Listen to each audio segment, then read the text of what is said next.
Okay, so why do rich countries suck and poor countries rock? If you take Europe, for example, North Europe, Norway, Sweden, Denmark, very rich countries, Germany, the UK, let's call it the richer part of Europe compared to the South. And then you take like Italy, Spain, Portugal, Greece, the Balkans. It's going to be mostly the case that the southern countries have better cuisine, they have more interesting weather, more interesting climates, normally richer, more interesting cultures as well, even with regards to music. And somehow, despite that, despite even sometimes having better natural resources, obviously Norway has good natural resources, but like Denmark, the UK, they kind of don't. But despite all that, the northern countries are the ones that are rich. The southern countries are the ones that are poor. Same thing happens in North America. So North America, obviously Canada is much wealthier than Mexico on average, and despite that, it's Mexico that has the better weather. It's Mexico that has the better food. It's Mexico and other North Central American countries that have a better location, like Panama, for example, or some of the islands.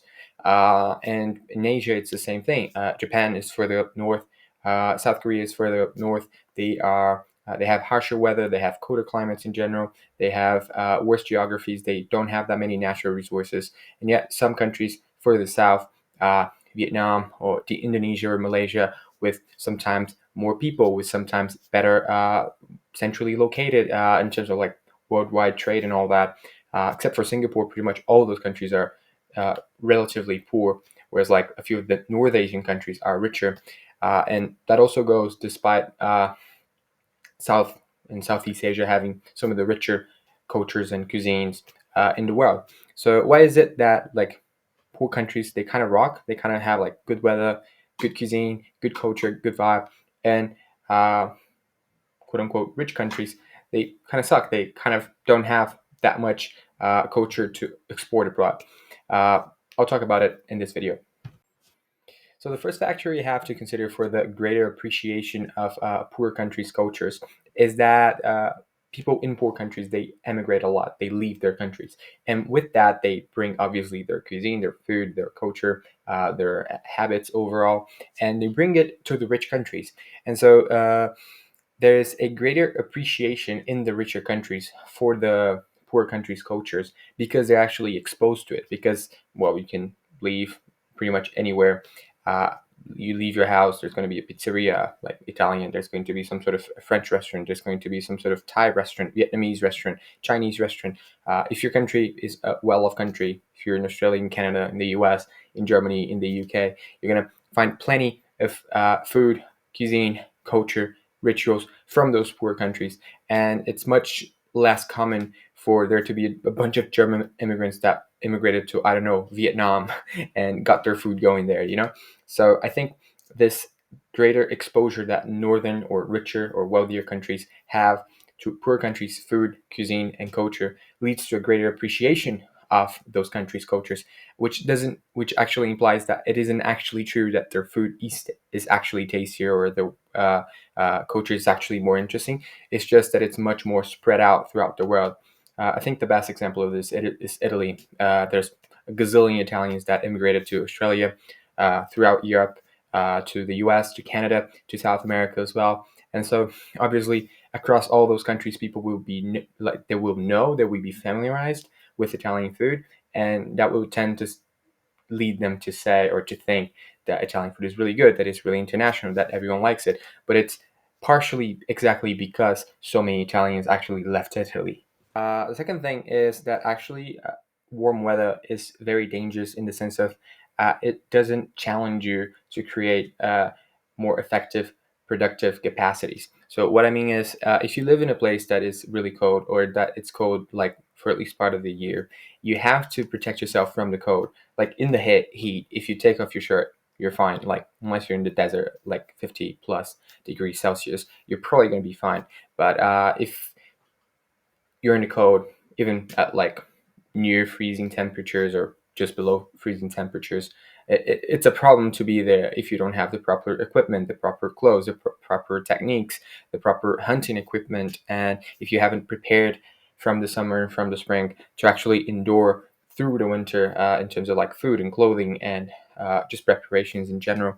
So what colder climates they force upon people a more long-term approach to things, because exactly the weather is changing and because we know, quote unquote, the winter is coming. So what happens in a lot of poorer countries is that winter actually isn't coming, and so you don't have a reason, a goal to actually save for the future, to actually develop more complex environments to live in, more complex houses to live in, more complex clothing, because like I said, you're not at risk of actually dying in a couple months due to lack of preparedness, let's say. And so it creates a very different type of culture where, for example, if you take the Japanese, the Germans, the Nordic people, even people in like the northern part of the US, like the Northeast, let's say, obviously those people live in, on average, colder, harsher climate conditions, and so they have to be more diligent, they have to be more productive, they have to be more consequential, let's say, and think about the future more. Whereas if you're living in a tropical paradise, yeah, you don't produce as much, but that's because you don't need to produce as much. And though obviously there's many other factors besides weather that affect what the countries are actually going to do, and well, uh, what they're actually going to produce. This is definitely one of the factors that, over a long period of time and over like many different examples, it averages out so that countries with a better weather, with nicer climates, with even like more robust, beautiful nature in that sense, like with beautiful beaches all year long, they actually just don't need to be wealthy. They don't need to produce as much because they're kind of okay with the way they are. Last but not least, we've talked about, like I said, immigration leading to a greater appreciation for the cultures of those people who immigrated because they show their cultures a lot. We've talked about that. Second, we've talked about the weather and the fact that warmer weather, or like just more pleasant year-round weather, makes it so people, it's not that they're lazy per se, but they don't need to save and protect and think so much about the future, about winter, because winter isn't really a threat for them, and that obviously leads to more simple societies. So those are two very valid points. The third point, which I might think is the most valid point of all, is the incentives for policy change. So, for example, I think Denmark or Japan, they would be good examples. If Denmark starts applying bad policy, they're a really small country, and they're in very, very up northern Europe. They have an all right nature and all that, but their weather mostly sucks. The climate mostly sucks. If they're not wealthy, if they start like making wrong decisions and developing bad policy, people will just leave.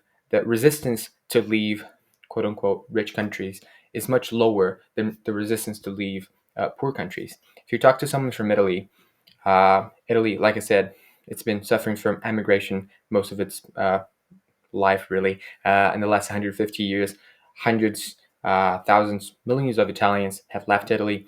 If you go to Italy right now and you talk to the Italians that stay there, uh, some of them might be angry. I'm sure they will, but they somehow really, really love Italy. And they love it because there's a lot to love. Like the food is great, and the weather is great, and the nature is great, and the history is beautiful. And so, what that ends up translating to is that government in Italy, and government in Spain, and government in Brazil, and government in more tropical weather paradise, let's say, countries, uh, they can afford to make bad decisions because people don't leave.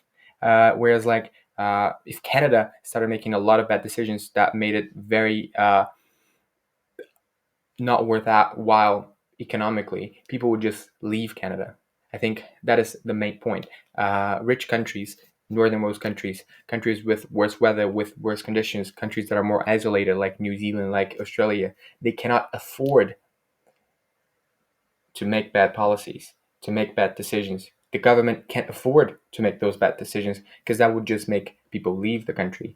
Whereas, like, if you're in a centrally located country, in a country with good weather, in a country with like just objectively gorgeous nature, in a country with gorgeous history, all that, if you're in one of those situations, then the incentive for government to actually uh, pursue cohesive, productive policy is just much smaller because they know that even if they don't pursue good policy, people still won't leave. And so imagine if Italy, with all of its problems: bureaucracy, stagnating economy, stagnating wages. Imagine if it wasn't Italy. Imagine if it wasn't magical. Imagine if it wasn't the country where you go to Rome and Venice. Imagine if there wasn't, like, if it wasn't romanticized, let's say. Many more people would leave, and still a lot of people stay, exactly because it's Italy. And the same could be said about Brazil, for example. Brazil is a great country in the sense of, like, it's got good weather, no natural disasters, very chill. Unless you're extremely south, you're not gonna really suffer with, like, harsh winters or anything. There's barely any snow. There's barely any mountains. There's, like, miles and miles on end of, like, beautiful beaches. And so Brazilian government can afford to be bad because it knows that still a good percentage of Brazilians will just deal with it. They'll just stay there, and so that is, I believe, one of the reasons why those poor countries, those less developed countries, tend to actually have better weather, better, more chill nature, more central locations, because all those things, or even more natural resources, really, because all those things afford them to choose bad policy, bad economic policy, bad social policy, which in turn creates for a poorer and poorer economy relative to some of the richer countries. I'd like to see what you guys think. Comment below, subscribe, and I'll see you around.